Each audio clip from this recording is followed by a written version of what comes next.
जय हिंद दोस्तों। तो आप लोग का अपना ही YouTube channel NB maths magic पे स्वागत है। दोस्तों आज की क्लास में हम लोगों क्लास 10th मैथ्स में एक क्वेश्चन है कि सिद्ध करें कि √105 एक अपरिमेय संख्या है। इसको आप आज की क्लास में हम लोग अच्छी तरह से सिद्ध करेंगे। तो आप लोग हमारे साथ शुरू से अंत तक बने रहिएगा और इन सारे क्वेश्चनों को अच्छी तरह से समझने का प्रयास करेंगे और इस क्वेश्चन को हमने पूरी कॉन्सेप्ट के साथ समझाने का प्रयास करेंगे। अगर आप लोग इस क्वेश्चन को अच्छी तरह समझते हैं तो मैंने जिस मीटर से आप लोग को बता रहे हैं आप लोग का 5 का 5 नंबर मिलने जा रहा है, मतलब एक भी नंबर आप लोग कटने वाला नहीं है। तो आप लोग अच्छी तरह से इसको समझिए क्वेश्चनों को और बारीकी से समझिएगा ताकि इस टाइप पे कोई भी प्रकार का क्वेश्चन है तो आप लोग आसानी से सॉल्व कर सकते हैं। तो चलिए आप लोग जैसे समझा लेते हुए क्लास को स्टार्ट करते हैं। तो देखिए दोस्तों, मैंने यहाँ पे सबसे पहला क्वेश्चन लिया है क्या कि कहता है क्या कि सिद्ध करें कि √105 एक अपरिमेय संख्या। हमको सिद्ध करना है कि √105 एक अपरिमेय, क्योंकि √105 एक अपरिमेय संख्या है, बट हमें प्रूव करके दिखाना है कि हाँ सही में √105 एक अपरिमेय संख्या है। ठीक है, तो सबसे पहले दोस्तों हम लोग कोई भी मैथ का क्वेश्चन सॉल्व करते हैं तो हम लोग क्या करते हैं, सबसे पहले हल करते हैं। हल करने के बाद उसका हम लोग आंसर लास्ट में डिफाइन करते हैं। तो हम लोग क्या करते हैं कि हल करें। ठीक है, तो सबसे पहले हमने क्या लिखा है, हल। तो हल करें, अगर मान लीजिए किसी चीज को हमें सिद्ध करना है तो सबसे पहले क्या करते हैं कि हम लोग उसका उल्टा मान लेते हैं, उसका विपरीत मान लेते हैं और उसको हम लोग क्या करेंगे, गलत सिद्ध कर देंगे। अगर हमने मान लिया कि √105 एक परिमेय संख्या है और हमने सिद्ध कर देगा कि अपरिमेय संख्या नहीं हो रहा है, सिद्ध नहीं हो रहा है, इसका मतलब क्या है, अपरिमेय संख्या है। ठीक है, तो हमने क्या किया, यहाँ पे मान लिए, हमने माना है कि यदि संभव हो तो माना कि √105 एक परिमेय संख्या है।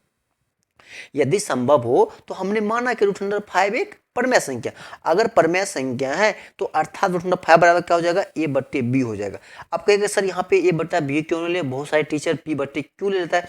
अब देखिए a/b इसलिए लिए क्योंकि अगर मान लीजिए √105 है तो अगर इसमें कोई कॉमन भी हो सकती है, कोई संख्या मान लीजिए अगर कॉमन हो, सपोर्टेड अगर कोई कॉमन हो, इसलिए हम यहाँ पे लिखा है कि जहाँ a और b हमारा क्या है, पूर्णांक है एवं b नॉट इक्वल टू 0। अगर a और b पूर्णांक है, पूर्णांक संख्या में कुछ कॉमन मान लीजिए 2 भी पूर्णांक है और 4 भी पूर्णांक है, अगर a/b है, अगर a/b है इसमें क्या है कि ये भी पूर्णांक है, ये भी पूर्णांक, बट इसमें क्या कभी 2 कॉमन है, क्योंकि 2 हमारा क्या है दोनों में, इसमें भी 2 है इसमें भी 2, दोनों में क्या है कॉमन है। ठीक है, इसलिए हम यहाँ पे इसको हमने a/b में माना। अब देखिए a/b में क्यों माने, अब आप लोगों को समझ में आ जाएगा। ठीक है, अब देखिए हम तब यहाँ पे क्या है कि a और b में कोई उभयनिष्ठ गुणनखंड है तो हम उसे काट देते हैं। अब देखिए उभयनिष्ठ गुणनखंड इसलिए काट देते हैं, अगर उसमें उभयनिष्ठ हो जाएगा तो क्या वो परिमेय संख्या, अपरिमेय संख्या होगा, नहीं हो पाएगा। ठीक है, तो वो परिमेय हो जाएगा। तो हमने क्या किया है कि इसमें कि जो अगर उभयनिष्ठ संख्या हो हमें उसे काट देते हैं। तो हमने क्या किया कि जो a और b में अगर कोई उभयनिष्ठ संख्या है तो हमने उसको काट दिया, तब हमें √5 बराबर p/q प्राप्त हुआ। इसको हमने क्या मान लिया, समीकरण सेकेंड मान लिया, जहां p और q क्या है, पूर्णांक है जिनमें कोई उभयनिष्ठ गुणनखंड नहीं है। इसमें कोई भी उभयनिष्ठ गुणनखंड नहीं है। कहेंगे सर आपने ऐसा क्यों किया। अब देखिए, अब यहाँ पे हमने लॉजिक लगा दिया। हम लॉजिक क्या लगा है कि पी और क्यू में कोई उभयनिष्ठ गुणनखंड नहीं है। अब आगे क्या होगा, आगे हमें पी और क्यू में का कोई गुणनखंड मिल जाएगा। तो अगर गुणनखंड मिल जाएगा तो हमें इसका उल्टा हो जाएगा, इसका विरोधा हो जाएगा, तो हम वहां से आसानी से सिद्ध कर सकते हैं √5 एक अपरिमेय संख्या। ठीक है, इसलिए हमने ऐसा किया है। समझ में आ गया क्यों किए, क्योंकि अब यहाँ पे हमने बोल दिया है अगर कोई, अगर ए बी हमने मान लिया, चूंकि पी और क्यू नहीं मान, ए बी मान लिया, अगर ए बी कोई भिन्न मान लिया, अगर मान लीजिए √5 बराबर हमने मान लिया कि ए और बी, अब ए और बी मान लेते, इसमें मान अगर कोई गुणनखंड हो, मतलब दोनों में कोई अगर उभयनिष्ठ गुणनखंड हो, हमने उसे काट दिया। जब काटे तो जो उभयनिष्ठ खत्म होने के बाद हमारे पास जो समीकरण है क्या आ गया, p/q आ गया। अब इसमें क्या होगा, कोई उभयनिष्ठ गुणनखंड नहीं है। ठीक है, तो अभी तक कहाँ हो गया हमारा, हमने इसको क्या माना है, परिमेय संख्या माना है। ठीक है, अभी तक हमारा √5 क्या है, परिमेय संख्या। ठीक है, तो जहां कोई उभयनिष्ठ गुणनखंड नहीं हो अर्थात पी और क्यू हमारा क्या आ गया, सआभास संख्या होगा, क्यू नॉट इक्वल टू 0। देखिए सआभास का मतलब होता है उसमें कोई भी उभयनिष्ठ गुणनखंड, उसी दो आभास संख्या जिसमें कोई गुणनखंड ना हो। ठीक है, या उसका एलसीएम एचसीएफ क्या हो, एक हो, क्या कहलाता है, सआभास संख्या कहलाता है। ठीक है, जिसका एचसीएफ कितना हो, एक हो, वह वैसी दो आभास संख्या जिसका एचसीएफ क्या हो, एक हो, क्या कहलाती है, सआभास संख्या कहलाती है। ठीक है, जिसका अगर एचसीएफ एक होगा उसका मतलब उसमें कोई भी उभयनिष्ठ संख्या नहीं है। समझ में आ गया। चलिए अब हमने क्या किया कि यहाँ पे p बराबर कितना हो गया, √5q। ठीक है, हमने क्या किया, दोनों तरफ वर्क कर दो, वर्क कितना हो जाएगा, p² बराबर √5q²। तो हमारा p² कितना हो जाएगा, 5q²। तो हमने माने समीकरण थर्ड मानिए। अब यहाँ से बताइए हमारा जो पी स्क्वायर भैया है या किससे विभाजित होगा, 5 होगा। कहिएगा कैसे होगा। अब देखिए जो पी स्क्वायर है और कितना हमारा 5q स्क्वायर है, तो इसको हम लोग लिख सकते हैं, इधर गुना इधर आएगा तो क्या हो जाएगा, भाग हो जाएगा। कितना हो जाएगा हमारा क्यू स्क्वायर बराबर हो जाएगा पी स्क्वायर बट्टे 5। इसका मतलब क्या, जो पी स्क्वायर है या भैया 5 से विभाजित है, 5 से विभाजित है, इसीलिए पी भी हमारा क्या हो जाएगा, 5 से विभाजित होगा। अब एक चीज बताइए, अगर पी स्क्वायर 5 से विभाजित है, इसको हम लिख सकते हैं पी गुने पी बट्टे कितना हो जाएगा 5।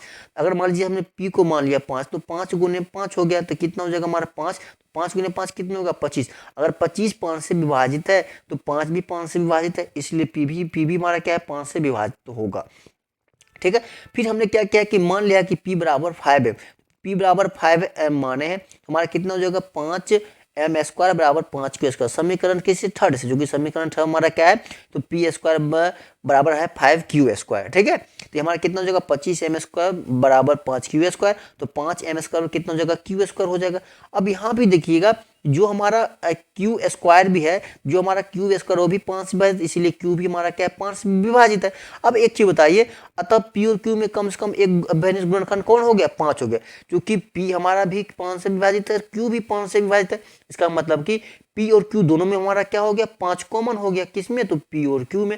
लेकिन हमने ऊपर क्या माना था, हमने ऊपर माना था कि पी और क्यू में कोई भी उभयनिष्ठ गुणनखंड नहीं है। अगर यहाँ पे उभयनिष्ठ गुणनखंड आ गया तो मतलब क्या, हमने जो परिमेय संख्या माना उसका उल्टा आ गया। तो उल्टा आ गया हम लोग कह सकते हैं ना, इसीलिए इस तत्व से पी और क्यू स्वाभाविक संख्या नहीं है, क्योंकि हमने माना था कि पी और क्यू हमारा क्या है, स्वाभाविक संख्या है। इसीलिए विरोधाभास से हमारा यह मानना गलत है कि रूट अंडर 5 एक परिमेय संख्या।